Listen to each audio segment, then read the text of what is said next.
So did you check out those links I sent you? Yes, and I've been doing my own research ever since then. How much have you learned about the giant frickin' mess the world is in? Go ahead. Try me. You're on. To start, did you watch the Bernanke interview on 60 Minutes last week? Yes, and Bernanke seemed incredibly nervous even though Pelé was lobbing softballs. Did you find any flaws in his story? Let's see. Bernanke told Pelé that one of the great myths going around is that the Fed is printing money, and he said that the money supply is not changing in any significant way. This is misleading on so many levels that I'm not sure where to begin. Well, do you believe that the Fed is actually printing currency? No, because the Fed doesn't have to actually print hard currency in order to create money. They create money electronically, simply by crediting banks' accounts for as much as they please. This is what Bernanke meant when he said that the money for QE is coming from the Fed's own reserves. So, the reserve is not a stack of $3 trillion in cash sitting in a ginormous vault somewhere. No, our fiat central bank's reserve is their bottomless pit of electronic liquidity, which they can use to credit anyone's account at any time. The Fed can make hundreds of billions of Bernanke bucks magically appear in a bank's account. The Bernanke bucks aren't backed by anything other than the Fed's power over the money supply. But the banks can use that credit to invest, lend, or collateralize. So why shouldn't they just keep creating Bernanke bucks and pay off all of our debt? Because if they flood money into the system with no means of removing it, the US dollar would become worthless. We would become Zimbabwe or Weimar Republic, overnight. You've got it right so far, but how is that scenario any different from Bernanke's claim that the Fed can buy treasuries with their electronic Bernanke bucks without increasing the money supply or adding to the federal deficit? The argument is that since the government will eventually pay back the Bernanke bucks when the treasuries mature, the Bernanke bucks will disappear back into the Fed's bottomless pit of thin air. The problem I see is when the Fed buys government treasuries through primary dealers, like Goldman Sachs and other large banks who sell treasuries at a markup. How is that a problem? Because some of the Bernanke bucks paid in the transaction are going toward the dealer markup, which means the dealers profit from thin air Bernanke bucks, and money from thin air is making its way into the market, when the dealers take that profit and lend it or invest it. And whether or not Bernanke bucks technically increase the federal deficit by definition, the treasuries bought with Bernanke bucks are federal debt by definition, which is increasing. So how and when will the government pay back the Bernanke buck treasuries to the Fed when they are already at least $13.5 trillion in the hole, and treasuries represent additional debt? That's a good question. How will the government pay back the Fed with money that it doesn't have? The idea seems to be repackaging and renaming the debt as much as possible, and to keep shuffling it around in an endless shell game. Wow, you really have been learning.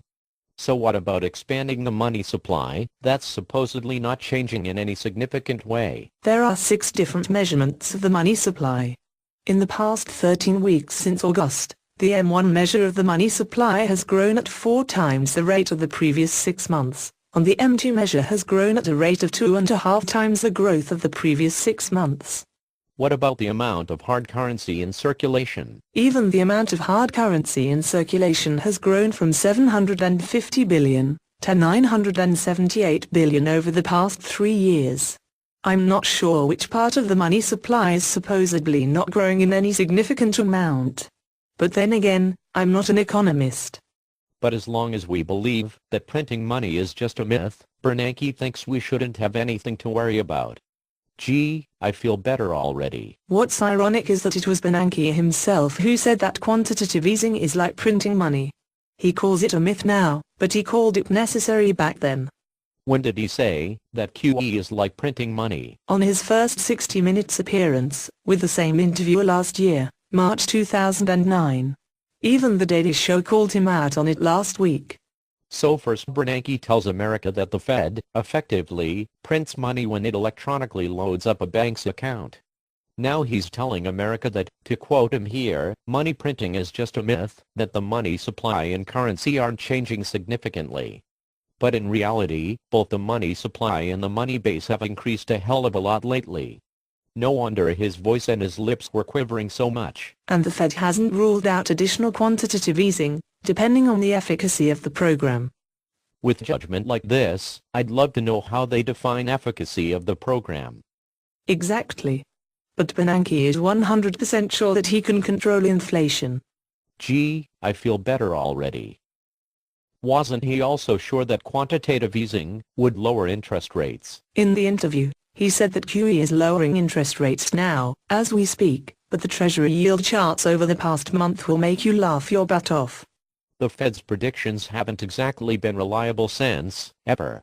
Which made it all the more scary that Bernanke predicted at least 4 or 5 more years before unemployment will drop back down to the good old days of 5%. I also found his contradictions about the economic recovery very disturbing. What were they? First he said that it doesn't seem likely that we'll have a double-dip recession. Then a minute later, he said that a long period of high unemployment makes consumers less confident and more worried about the future and called that, quote, the primary source of risk that we might have another slowdown in the economy. Was that all? He also said that we're not very far from the level where the economic recovery is not self-sustaining. The problem there is that recovery which isn't self-sustaining, is not recovery. You are good. I got that one from a reader comment on Zero Hedge.